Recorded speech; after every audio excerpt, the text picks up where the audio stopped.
Hello, it's Leigh, and this month we are looking at Kindness Week. Have you ever noticed how good it feels to be kind? Think about it, you do a good deed and it gets carried forward. So I'm about to speak to Father Robert Mackley on how we can be just that little bit more charitable. So why is being kind so important? Because it makes us happy. It makes the world a better place. And it's easier to live a life of kindness 9 times out of 10 than it's not. And when it is more difficult, we have to then think about the long term and think that this is actually an act of kindness, though it's hard because somebody is unresponsive or it doesn't appear to have an effect. Nonetheless, you're making an investment, if you like. You're putting kindness in the bank and improving the world, even if it doesn't appear to have an effect straight away. Oh, that sounds good. So how do you go about being kind? I think the first thing you do is look for your neighbours. Who's next to you? Who's around you?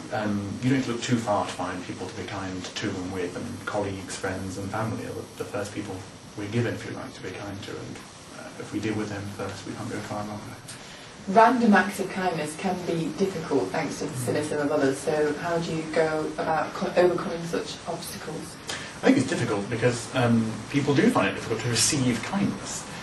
We live in a world where everything is put in a market and traded, and everything has to have a value, and if I'm kind to you, you've got to owe me something. That's because right. Everything is a transaction these days, and people can't cope with an idea of just being generous because that's a great and fun thing to do.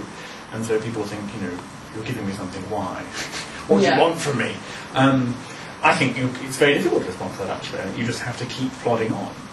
We have to change everybody's way of thinking. Yeah, and you can't do that overnight. So I think you've just got to keep working at it, being generous and being kind, and not expecting people always to respond the way you want. And just giving thanks for those times when people do actually respond the way you want. 9 times out of 10, you may get somebody who thinks you're mad, or thinks you're out to get them in some way, or get one over them. But actually, there's that 1 time out of 10 when somebody responds. This is, wow, that's amazing, that's changed my day, or it's restored my faith in human nature or something, and that makes up for all the times I think at one level it's difficult. Despite people having difficulty in receiving kindness, stats and polls show a rise in people embracing spirituality and giving to charity and even getting involved in religion. So why do you think that is? I think people realise that as we possess more and more, actually we've got less and less. That you can't endlessly surround an emptiness inside with stuff outside. Right. We've tried buying our way out of depression, we've tried buying our way and consuming our way out of all sorts of things.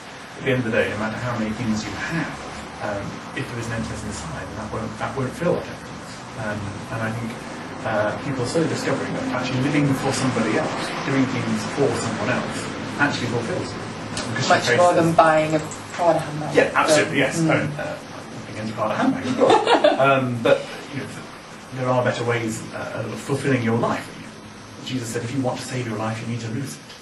And that's the truth, as it were, that's the heart of all charitable impulse. The idea that giving to others actually does give you a big reward. The curious thing is that there is no harm in doing it for yourself. This is as it were, the true selfishness, because it really does work. And people coming to forms of spirituality and religion and returning to worship and to the church and to prayer are people discovering that human beings aren't just made to shop. The old joke about Tesco ergo sum, I shop therefore I am. There is actually far more to life than that. People are slowly discovering that, I think, amidst credit crunches and financial Exactly. If there's one good thing to come out of this credit crunch, then that's probably it, isn't it? Absolutely, I suspect so, yes.